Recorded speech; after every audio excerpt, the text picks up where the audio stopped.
I'm here with Shakur Stevens' head trainer, head coach, Mr. Wiley Moses. How you doing today, sir? Finding yourself. Okay. At what age did you know Shakur was special? Like when you seen him, when did you realize he had those ingredients to become, in the future, the #1 pound for pound in the world? Well, at an early age, he's displayed certain skills, like timing and whatnot, but that was in a different sport in baseball. And, at an early age, he had those signs that he really had something to offer to himself and to the world in terms of his athleticism. So he started tweaking at an early age, and we realized with the baseball, because I took him from one pitcher machine. By the time he got from 4 to 5 years old, I think I ordered 3 different pitcher machines. Each version was faster and faster and faster. He was able to hit the ball, his eye, hand, and coordination was so unbelievable that he just went through that. And so I think moving from that and seeing that and seeing what he was able to do at an early age is what attributed to having him, going to more sports other than just baseball. So how long you been training him? That's what, over 15 years? No, let me say this to you right now. Okay. It's a lot of stuff about here about fake people talking about they train my son. My grandson has had no other trainer but me his entire life. Okay. And I like to hear anybody hear somebody talking that stuff about they train my grandson. It's a lie. He's had no other trainer his entire life. Matter of fact, from 2011 to 2015, I was team manager for USA Boxing when we won our world championships and everything. So he's had no other trainer other than myself. Okay, and that's a fact. And anybody say that they train my grandson other than me, they're telling a lie, and I'm going to see them in court. Hey, look, you heard it here first from him. So with that said, in your opinion, who's going to be the biggest rival for Shakur? Like the biggest fight for Shakur that's going to make him pound for pound #1? Well, the biggest fight, I have a lot of respect for all the athletes out there, and in my opinion right now, they're going to have to really establish amongst themselves who's the cream of the crop there, because I don't mean any disrespect to any boxers, but Shakur has walked the walk. Like I said, he won his first world championship at age 14, and he's been and winning that championship. He fought against 3 other prior world champions, that had previous won world champions. So he's been winning world champions all of his life, pretty much virtually. So going into this here fight, I think all the other opponents that don't have that much experience or on that level, or fighting high level, or fighting the high, big profile fights, I think they have to get to that point, because Shakur was there at a very early age of fighting the high profile fights, man. And he walked into Ukraine, man, and with the place screaming, crowding, and we from the USA, and Ukraine, and he's the only one there, and he silenced the whole crowd, just as well as we went to Bulgaria in 2014, 2015, and we fought against a kid named Muhammad Ali from Great Britain, and this kid had all the hype in the world, and particularly behind his name was Muhammad Ali. So that big fight, he stepped up again and he won that unanimously. And as a point, we fought like 18 fights internationally. We won the most prestigious cups and championships in Russia and Germany. And out of those tournaments, he hasn't lost a round. That's what's so phenomenal, people lose a round, but he hasn't lost a round. When you heard Floyd Mayweather tell Shakur he's the one that can surpass Floyd, what was your reaction to that?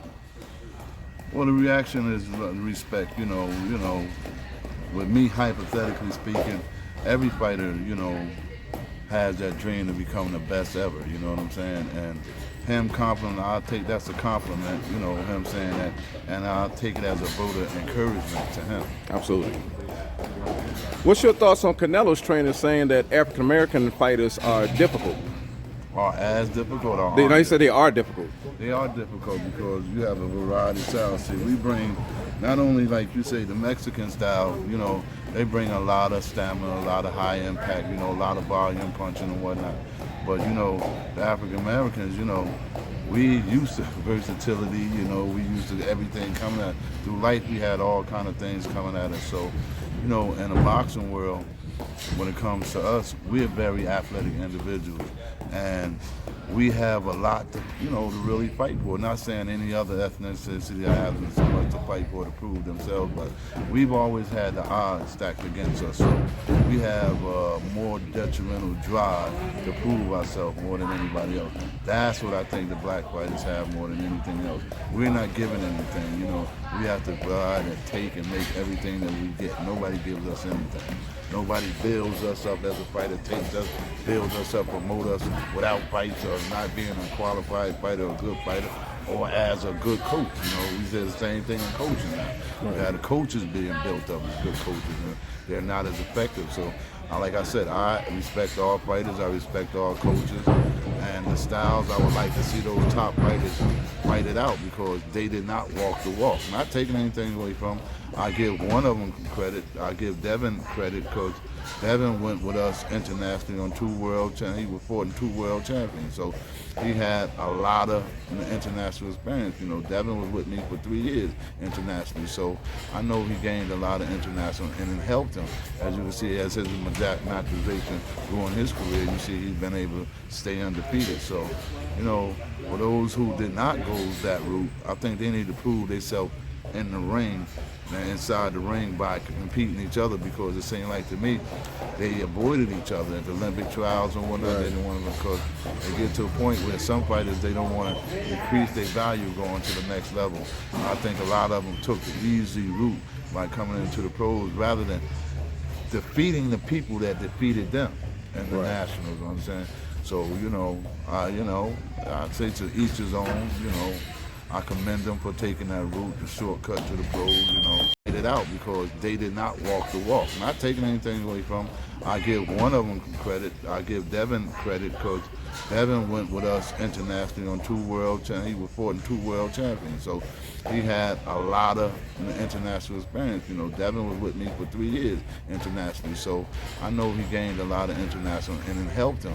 As you can see, as his maturation during his career, you see he's been able to stay undefeated. So, for those who did not go that route, I think they need to prove themselves in the ring, inside the ring, by competing each other, because it seemed like to me they avoided each other at the Olympic trials and whatnot. They didn't want to, because they get to a point where some fighters, they don't want to increase their value going to the next level. I think a lot of them took the easy route by coming into the pros rather than defeating the people that defeated them in the nationals. You know what I'm saying? So I'd say to each his own. I commend them for taking that route, the shortcut to the pros, not really having to fight the best in the nation to really prove himself. And Devin, I say again, is another story, because Devin was is the youngest of them all, and he took the courage to take that step at a young age, you know what I'm saying? Right. So I commend him for that, Now Tank and Shakur grew up together a lot, We've traveled together, me and Calvin knew each other when Tank and Shakur were little. When Shakur and Tank wasn't even thought about pretty much, so we've been around for a long time. Ryan Garcia, I first met him when we fought him, and his mother called me one time, and asked me to help Ryan Garcia out, help him out with his jab and whatnot back in the day. So all of those guys, I think that they took the shortcut. Got going to fight in the 4-rounders, going fighting the guys in Mexico, who were just record builders, who were just bodies, And I think they need to contend against each other because they avoided it in the amateur. And particularly the Olympic trials, we could have easily established which one of them was the best. Right. Canelo said Valdez experience is going to win him the fight. Do you think that his experience is going to play that much of a factor come fight night? Well, we'll say, I judge experience in different criteria. I judge the level of experience of who you fought against, the level of experience, how long you've been around, as well as your experience in the amateurs. He has a legitimate, record, as far as we saying, but we know. I haven't seen it, I've been researching him now for a couple of years, and I haven't seen him fight not one African-American fighter. To me, they may have been avoiding him. I don't know. I can't call him. Right. But I seen Robinson Canseco. When he fought him, you know, we sparred Robinson in Brazil in the Olympics, beat him up. You know, he brought him over here. We sparred him again as well, you know. And we actually feel that Robinson can touch him like that and beat him like that. It won't be a problem for us. That's honestly speaking. All right, now check this out, guys. If you're looking to repair eczema scars, burns and bruises, dark spots and blemishes, then this right here is the perfect product for you guys. It's called LODK Face and Body Oil. Athletes and top-ranking boxers, they're also using it after training to reduce swelling, inflammation, and to ease the pain. So get yours today. Go to LODK.com, like them on Facebook, and follow them on Instagram. How has this changed your life, man? It's been good. It's been good. I feel younger. I look younger. Picking up the younger girls. I just kidding, scratch that. But it's been good. It's been good. I like the look. I like the feel. I feel more confident now, you know. And it was money well spent, should I say.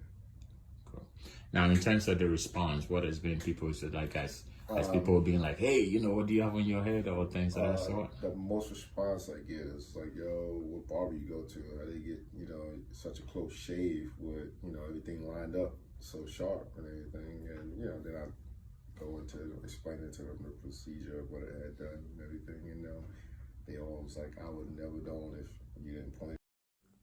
Fellas, I've got some great news for you. If you've lost your hair or have a receding hairline, the time has come when you can finally get your hairline back through a process called scalp micropigmentation. So here's how it works. It's a hair tattoo that replicates the look of your hair follicles when you have fully shaved it down. So to get this hookup, make sure you follow and contact my man ScalpCarolinas on Instagram.